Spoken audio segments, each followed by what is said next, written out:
Madam, ഈ പുതിയതായിട്ട് ക്ഷീര വൃത്തിയിലേക്ക് അതല്ലെങ്കിൽ പുതിയതായിട്ട് പശു വളർത്തൽ രംഗത്തേക്ക് വരാൻ ആഗ്രഹിക്കുന്ന നിരവധി ചെറുപ്പക്കാർ നമ്മുടെ നാട്ടിലുണ്ട്.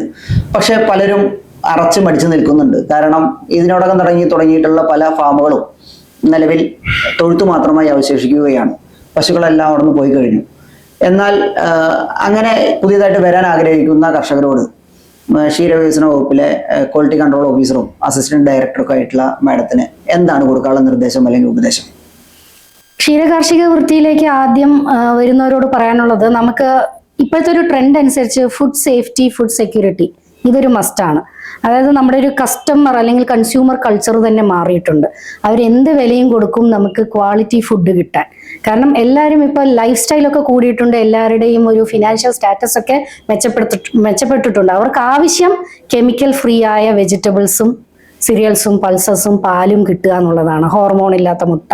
അതുകൊണ്ട് ഫുഡ് ക്വാളിറ്റിക്ക് വളരെ ഇമ്പോർട്ടൻസ് കൊടുക്കുന്ന ഒരു കാലഘട്ടമാണ് ഇപ്പോൾ എന്നുള്ളത് കൊണ്ട് തന്നെ ഒരുപാട് ചെറുപ്പക്കാർക്ക് നമുക്ക് ഈ ഒരു മേഖലയിലേക്ക് വരാവുന്നതാണ്.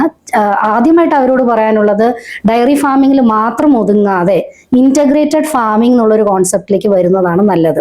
അതായത് അവർ തന്നെ പ്രൊഡ്യൂസ് ചെയ്യുന്ന chemical free vegetables, serials, pulses, മുട്ട, അതേപോലെ തന്നെ ക്ഷീരകാർഷിക വൃത്തി, ഇങ്ങനെ ഹാൻഡ് ഇൻ ഹാൻഡ് ആയിട്ട് പോവുകയാണെങ്കിൽ ഇൻവെസ്റ്റ്മെന്റ് ഒക്കെ ചെയ്യുന്ന എല്ലാവർക്കും അറിയാം, നമ്മൾ ഒരേ സെക്ടറിലല്ല, we should not put egg in the same basket എന്നാ പറയുക. അപ്പൊ അതേപോലെ തന്നെ അപ്പൊ ഒരെണ്ണം പൊട്ടിയാൽ എല്ലാം പൊട്ടും. അതുകൊണ്ട് നമ്മൾ വ്യത്യസ്തങ്ങളായ സെക്ടറിൽ ഇടണം എന്നുള്ളൊരു പോയിന്റും കൂടി ഇതിനകത്തുണ്ട്. അപ്പോൾ ബിഗിനേഴ്സ് നിശ്ചയമായും ചെയ്യേണ്ടത് ഇന്റഗ്രേറ്റഡ് ഫാമിംഗ് ആണ്, സമ്മിശ്രം. പിന്നെ അതുപോലെ ഇൻവെസ്റ്റ്മെന്റ് പരമാവധി കുറച്ച് വെക്കുക. ഈ പറഞ്ഞ പോലെ തൊഴുത്തിനായാലും പശുവിനെ വാങ്ങലായാലും വളരെയധികം ഇൻവെസ്റ്റ്മെന്റിലേക്ക് പോവാതെ, കാരണം 3-4 കൊല്ലം കഴിഞ്ഞാണ് നമ്മുടെ റിട്ടേൺസ് കിട്ടുന്നത്. ആ സമയം വരെ പിടിച്ചു നിൽക്കാനും കൂടെ നമുക്ക് ഈ പച്ചക്കറി കൃഷിയും മുട്ടയും മീനും അങ്ങനെ ഇതെല്ലാം കൊണ്ട് നമുക്ക് നമ്മുടെ ഇൻകവും കിട്ടും. 3-4 കൊല്ലവും ആകുമ്പോഴേക്കും നമ്മുടെ ഗ്രാഫ് പോസിറ്റീവിലേക്ക് പോവുകയും ചെയ്യും. അങ്ങനെ നമ്മുടെ ഒരു സ്ലോ ലാൻഡിംഗ് ആണ് നമുക്ക് വേണ്ടത്. ആദ്യം തന്നെ ഇൻവെസ്റ്റ്മെന്റ് പരമാവധി കുറയ്ക്കാൻ ശ്രമിക്കുക. പിന്നെ ലാൻഡ് ഹോൾഡിംഗ് നിർബന്ധമാണ്. അത് ലീസ് ലാൻഡ് ആവാം അല്ലെങ്കിൽ ഓൺ ലാൻഡ് ആവാം. ലാൻഡ് ഹോൾഡിംഗ് വേണം എന്ന് പറയാൻ കാരണം വേറൊന്നുമല്ല, ക്ഷീരകാർഷിക വൃത്തിയിൽ നമുക്ക് പുല്ല് അത്യന്താപേക്ഷിതമാണ്. അത് പ്രിഫറബിളി നമ്മൾ നട്ടു വളർത്തിയ പുല്ല് തന്നെ കൊടുക്കുന്നതാണ് നല്ലത്, വയറ് നിറയാനും. ശാസ്ത്രീയ പശുപാലനം പറയുമ്പോൾ ഒരു 25 കിലോ എങ്കിലും ഒരു ദിവസം കൊടുക്കണം എന്നാണ്. അപ്പൊ അത് നമ്മൾ ഈ കൾട്ടിവേറ്റ് ആൻഡ് കട്ട് ചെയ്ത പുല്ല് കൊടുക്കുമ്പോൾ നമുക്ക് അതിൻ്റെ ഒരു കണക്കുണ്ടാവും. അല്ലാതെ മേയാൻ വിടുന്നത് വളരെ നല്ലതാണ്, കാരണം മേയുമ്പോൾ എക്സസൈസും കൂടി ഉണ്ടാവുന്നുണ്ട്. പിന്നെ ആ പശുവിന് ആവശ്യമുള്ള എന്ത് ന്യൂട്രിയൻ ആണോ അത് തന്നെ തേടിപ്പോയി കഴിക്കുന്ന ഒരു അവസ്ഥയും കൂടി ഉണ്ട്. അപ്പൊ നാച്ചുറൽ ഫാമിങ്ങിൽ ഗ്രേസിങ് വളരെ ഇമ്പോർട്ടൻ്റ് ആണെങ്കിലും ലാൻഡ് ഹോൾഡിങ്ങിന്റെ പ്രശ്നം കൊണ്ട് പറ്റാത്ത സ്ഥിതിയിൽ നമുക്ക് അളന്നു മുറിച്ച് ന്യൂട്രീഷണൽ സപ്ലൈ കൺഫേം ചെയ്യാൻ പറ്റുന്നത് നട്ടു വളർത്തിയ പുല്ലാണ്. അപ്പൊ അത് ചെയ്യണം എന്നുള്ളത് കൊണ്ട് ലാൻഡ് ഹോൾഡിംഗ് നിർബന്ധമാണ്. പിന്നെ അതുപോലെ ഇറങ്ങുന്നതിന് മുന്നേ തന്നെ മാർക്കറ്റ് സ്റ്റഡി നടത്തുക. നമുക്ക് കാരണം എല്ലാവരും ഒരു ബൂമില് ക്ഷീരകാർഷിക വൃത്തിയിലേക്ക് വരുന്നു, അതിന്റെ കറക്റ്റ് സ്റ്റഡി നടത്തിയ ശേഷം വരിക. ആദ്യം മനസ്സിലാക്കേണ്ടത് 3-4 കൊല്ലം കഴിഞ്ഞാൽ മാത്രമേ റിട്ടേൺസ് വരുള്ളൂ എന്നുള്ളതാണ്. അതിലേക്ക് നമുക്കൊരു ബാക്കപ്പ് പ്ലാൻ വേണം. അത് തരണം ചെയ്യാനുള്ള എല്ലാ ബാക്കപ്പ് പ്ലാനോടുകൂടി ചെയ്യുക. മാർക്കറ്റ് എൻഷുർ ചെയ്യുക. പിന്നെ വെറും ഫ്ലൂയിഡ് മിൽക്ക് അല്ല നമ്മുടെ മാർക്കറ്റിംഗ് തന്ത്രമാകേണ്ടത്, മിൽക്ക് പ്രോഡക്ട്സിലേക്കും നമ്മൾ കിടക്കേണ്ടതാണ്. അപ്പൊ ക്വാളിറ്റി മിൽക്കും മിൽക്ക് പ്രോഡക്ട്സും നമുക്ക് അഫോർഡബിൾ റേറ്റിൽ കൊടുക്കാൻ പറ്റിയാൽ വളരെ നന്നായിട്ട് ഈ ബിസിനസ് കൊണ്ടുപോകാൻ പറ്റുന്നതാണ്, ചെറുപ്പക്കാർക്ക് എസ്പെഷ്യലി. തുടക്കക്കാര് പ്രിഫറബിളി പശുവിനെ തന്നെ ഡയറക്ട്ലി വാങ്ങാതെ ഹീഫേഴ്സിനെ വാങ്ങുന്നതായിരിക്കും നല്ലത്. കാരണം തുടക്കക്കാരായതുകൊണ്ട് പശുപരിപാലനം എന്താന്ന് പോലും അവർക്കറിയില്ല. അപ്പൊ മിൽച്ച് അനിമലിനെ വാങ്ങിക്കഴിഞ്ഞാൽ അത് ഉടനെ കാവിങ് ആയി ഉടനെ മിൽക്ക് കറക്കേണ്ട ഒരു പാല് കറക്കുക എന്ന് പറയുന്നത് ഒരു സ്കില്ലാണ്. ചെനയുള്ള ഹീഫറിനെ വാങ്ങുന്നത് സെക്കൻഡ് ഓപ്ഷൻ. അല്ലാതെ കുട്ടികൾ എന്ന് പറയുമ്പോൾ ഹീഫർ എന്ന് പറയുമ്പോൾ 1 വയസ്സിന് മീതെയാണ്.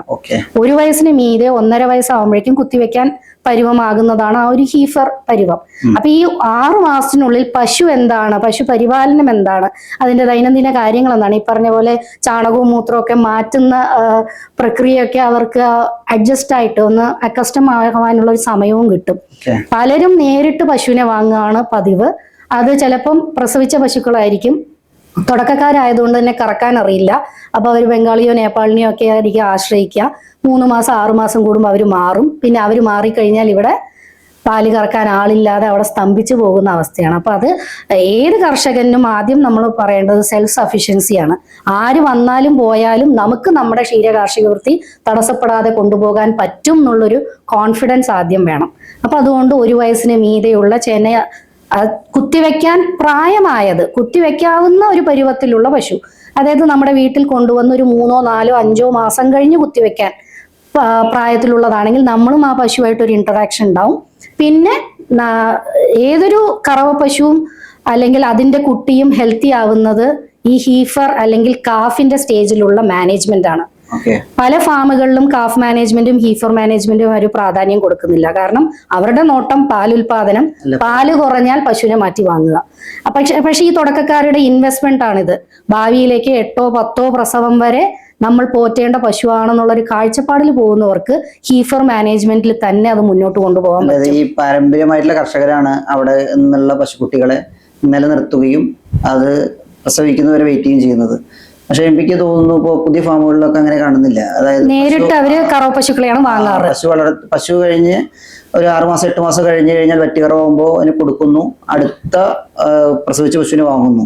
ഇതെങ്ങനെ മാറിക്കൊണ്ടിരിക്കുക? അതെ, പ്യൂർലി കമേഴ്ഷ്യൽ ആയിട്ട് പോകുന്നവർക്ക് അത് ചെയ്തേ പറ്റുള്ളൂ. പക്ഷെ ബിഗിനേഴ്സ് ആകുമ്പോൾ കമേഴ്ഷ്യൽ ലെവലിലേക്ക് പോകുമ്പോൾ അവർക്ക് മാറി ചിന്തിക്കാം എന്നല്ലാതെ തുടക്കത്തിൽ അവര് പ്രിഫറബിളി ഈ പറഞ്ഞ ഹീഫർ പരുവത്തിലുള്ളതിനെ വാങ്ങി പശുവിനെ എങ്ങനെ ആദ്യം അവരൊരു ഡൊമസ്റ്റിക് ലെവലിൽ തുടങ്ങിയിട്ട് കമേഴ്ഷ്യലിലേക്ക് പോകുന്നതാണ് നല്ലത്.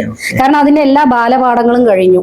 കമേഴ്ഷ്യൽ ലെവലിലേക്ക് പോകുമ്പോൾ എന്തെങ്കിലും ട്രബിൾ ഉണ്ടായാൽ അത് ട്രബിൾ ഷൂട്ട് ചെയ്യാനുള്ള ഒരു അറിവും ഒരു എക്സ്പീരിയൻസും അവർക്ക് ഉണ്ടാവും. ഡയറക്ട്ലി നമ്മൾ ആ ലെവലിൽ, നമ്മളെല്ലാം ബിഗിനർ ലെവൽ കഴിഞ്ഞിട്ടല്ലേ അഡ്വാൻസ് ലെവലിലേക്ക് പോവുക.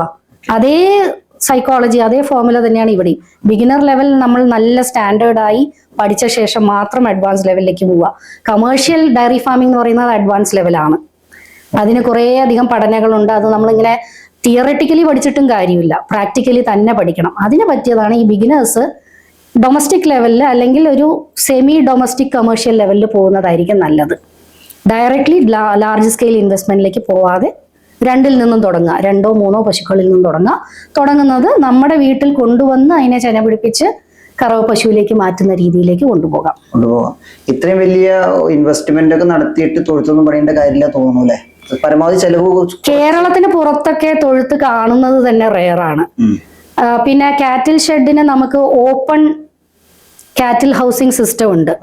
അതിന്റെ ഒരു ഫോട്ടോയും കൂടെ ഞാൻ നിങ്ങൾക്ക് കാണിച്ചു തരാം. നമുക്ക് ഗൂഗിളിലൊക്കെ ഓപ്പൺ ഹൗസ് കാറ്റിൽ ഫാമിംഗ് എന്നൊക്കെ പറഞ്ഞ് ഇട്ട് കൊടുത്തു കഴിഞ്ഞാൽ കാണും. അതിലൊരു സെമി ഇതാണ്, അതായത് നമുക്ക് രാത്രി ആവുമ്പോൾ പശുവിനൊന്ന് വിശ്രമിക്കാൻ ഒരു കൂര, അത്രയും ഉദ്ദേശിക്കുന്നു കാറ്റിൽ ഷെഡ് കൊണ്ട്. പക്ഷെ ഇപ്പോ അൺഫോർച്ചുനേറ്റ്ലി കാറ്റിൽ ഷെഡിൽ നിന്ന് പശു പുറത്തേക്ക് ഇറങ്ങാത്തൊരവസ്ഥയാണ്. അപ്പൊ അതുകൊണ്ട് പച്ചപ്പുല്ല് ഈ പറഞ്ഞ പോലെ ചെന പിടിക്കാൻ അത്യാവശ്യമാണെന്ന് പറയുന്ന പോലെ തന്നെ ഇമ്പോർട്ടന്റ് ആണ് എക്സസൈസ്. തീരെ പശുക്കൾക്ക് എക്സസൈസ് ഇല്ല. കഴിക്കുന്നു, ഇരിക്കുന്നു, എണീക്കുന്നു, പാല് കറക്കുന്നു, ബോഡി മൂവ്മെന്റ് തീരെ ഇല്ല. അപ്പൊ അതിന് ആ ഹീറ്റ് ഉണ്ടെങ്കിൽ അത് എക്സിബിറ്റ് ചെയ്യാൻ പോലും ഒന്ന് മൗണ്ടിങ് ഒക്കെ ചെയ്യും, ചാടുമല്ലോ പശു.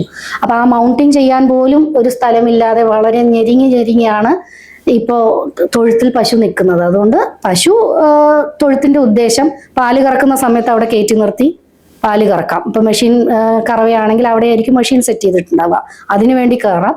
പിന്നെ രാത്രി വിശ്രമിക്കാനായിട്ട് ബാക്കി എല്ലാ സമയവും പരമാവധി നിഴലിലോ തണലിലോ ഒക്കെ ഇട്ട് നല്ല കാറ്റും വെളിച്ചവും വരുന്ന സ്ഥലത്തേക്ക് പശുവിനെ അഴിച്ചു കെട്ടുന്നതായിരിക്കും നല്ലത്. മാർജിനൽ ഫാമേഴ്സിന് സ്ഥലപരിമിതി കൊണ്ടാണ്. പക്ഷെ ഞാൻ നിങ്ങൾക്ക് ഒരു ഫോട്ടോ അയക്കാം. അതിനകത്തൊരു ഹൈബ്രിഡ് ഹൗസിംഗ് സിസ്റ്റം ആണ്. ആ ഒരു ഫോട്ടോ ഒന്ന് പ്രദർശിപ്പിച്ചു കഴിഞ്ഞാൽ എല്ലാവർക്കും അങ്ങനെയും ചെയ്യാമല്ലോ എന്ന് ഒരു ചിന്ത വരാം. ഈ ഫിക്സഡ് ഇൻവെസ്റ്റ്മെന്റ് പരമാവധി കുറയ്ക്കുക എന്നുള്ളതാണ് പ്രധാനം. അതെ, ഇപ്പൊ പച്ചക്കറി കൃഷിയിലും ഒക്കെ 0 ബഡ്ജറ്റ് ഫാമിംഗ് ആണ് പോപ്പുലറൈസ് ആയി വരുന്നത്. അതായത് അവിടെ തന്നെ ഉള്ള ചെടിയും തണ്ടും ഒക്കെ തന്നെ വളമായി ഉപയോഗിച്ചുകൊണ്ട് എത്ര കെമിക്കൽ ഫ്രീ ആയിട്ടും എത്ര ഇൻവെസ്റ്റ്മെന്റ് കുറച്ചുകൊണ്ടും ചെയ്യാം എന്നുള്ളൊരു കോൺസെപ്റ്റിലേക്കാണ് പോകുന്നത്. അപ്പൊ 0 ബഡ്ജറ്റ് ഫാമിംഗ് അതിൽ നടക്കുന്നത് പോലെ ഇവിടെ മിനിമം ലോ ബഡ്ജറ്റ് ഫാമിംഗിലേക്ക് പോകുന്നതായിരിക്കും നല്ലത്. റിട്ടേൺസ് കിട്ടിയിട്ട് റീഇൻവെസ്റ്റ് ചെയ്യുന്നതിൽ തെറ്റില്ല. പക്ഷെ ആദ്യത്തെ ഇൻവെസ്റ്റ്മെന്റ് കരുതലോടെ വേണം ചെയ്യാൻ.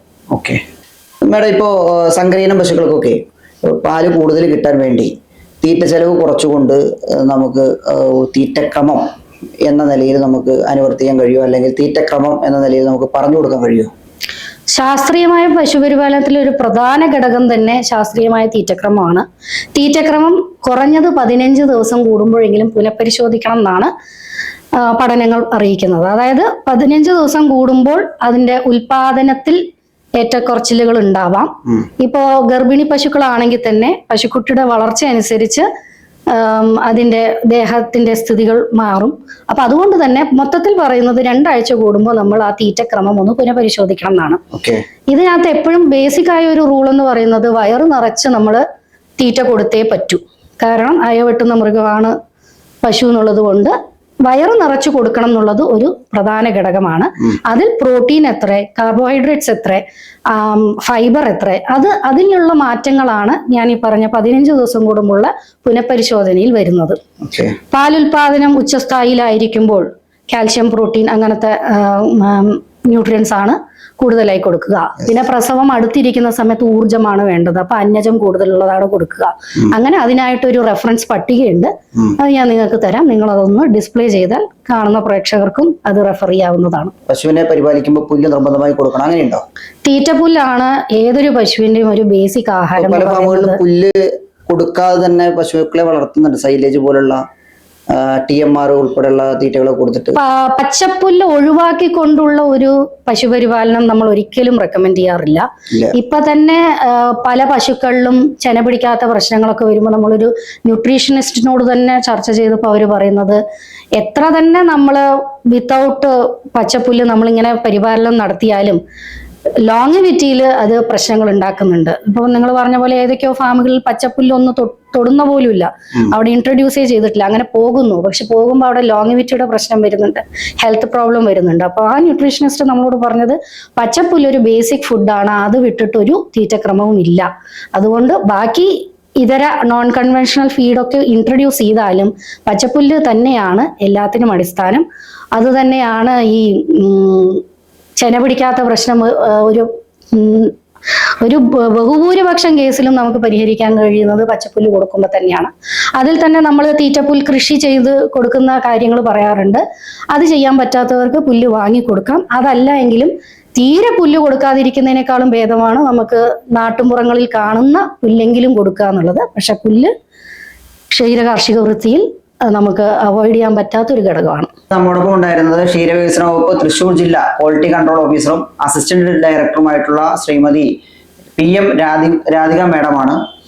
പശു വളർത്തൽ രംഗം ഈ ആധുനിക കാലഘട്ടത്തിൽ എങ്ങനെ മുന്നോട്ട് കൊണ്ടുപോകണം, ചെലവ് കുറഞ്ഞ രീതിയിൽ പശു വളർത്തൽ എങ്ങനെ നടത്താം, ആ പശു വളർത്തലിലേക്ക് പുതിയതായിട്ട് വരുന്ന കർഷകർക്ക് നൽകേണ്ട ഉപദേശങ്ങൾ അല്ലെങ്കിൽ അവർ പാലിക്കേണ്ട ചില നിർദ്ദേശങ്ങൾ ഉൾപ്പെടെ അടങ്ങുന്നതാണ് നമ്മുടെ ഈ 2 എപ്പിസോഡുകളുള്ള നമ്മുടെ ഈ വീഡിയോ. ഇതിന് 2 എപ്പിസോഡുകളിലായിട്ടാണ് ഈ വീഡിയോ വരുന്നത് എന്നുള്ളതുകൊണ്ട് തന്നെ ഒന്നാമത്തെ എപ്പിസോഡ് നിങ്ങൾക്ക് ഈ വീഡിയോയുടെ തൊട്ട് താഴെയുള്ള ഡിസ്ക്രിപ്ഷൻ ബോക്സിൽ കാണാൻ വേണ്ടി കഴിയും. ആ വീഡിയോ കൂടി ഇതിനോടൊപ്പം എടുത്ത് കണ്ടു കഴിഞ്ഞാൽ ഏതാണ്ട് പുതിയതായിട്ട് ഈ രംഗത്തേക്ക് വരാൻ ഉദ്ദേശിക്കുന്നവർക്കും അതോടൊപ്പം തന്നെ ഈ രംഗത്ത് നിലനിന്ന് പോകുന്നവർക്കും പുതിയതായിട്ട് ചില അറിവുകൾ ലഭിക്കുന്നു. പുതിയ കാര്യങ്ങൾ പരീക്ഷിക്കാൻ വേണ്ടി പുതിയ കാര്യങ്ങൾ കൂടി ഇവിടെ പരാമർശിച്ചു വെച്ചിട്ടുണ്ട്. ഇതുവരെ ഈ ചാനൽ സബ്സ്ക്രൈബ് ചെയ്യാത്ത ആരെങ്കിലും വീഡിയോ കാണുന്നുണ്ടെങ്കിൽ ചാനൽ ഒന്ന് സബ്സ്ക്രൈബ് ചെയ്ത് തൊട്ടപ്പുറത്ത് ബെല്ലൈക്കൻ കൂടി ഒന്ന് എനേബിൾ ചെയ്ത് കഴിഞ്ഞാൽ നമ്മളിടുന്ന ഏറ്റവും മികച്ച വീഡിയോകൾ നിങ്ങൾക്ക് നോട്ടിഫിക്കേഷൻ ലഭിക്കുന്നതാണ്. വീഡിയോ ഇഷ്ടമായ ലൈക്ക് ചെയ്യണം. വീഡിയോയെ കുറിച്ചുള്ള അഭിപ്രായങ്ങളും നിർദ്ദേശങ്ങളൊക്കെ കമന്റ് ബോക്സിൽ രേഖപ്പെടുത്തണം. അപ്പോൾ മറ്റൊരു മികച്ച വീഡിയോയുമായി കാണുന്നവരെല്ലാവർക്കും നന്ദി, നമസ്കാരം. ഒരിക്കൽ കൂടി രാധിക മാഡത്തിന് ഫാം മലയാളത്തിന്റെ പേരിൽ നന്ദി രേഖപ്പെടുത്തുന്നു.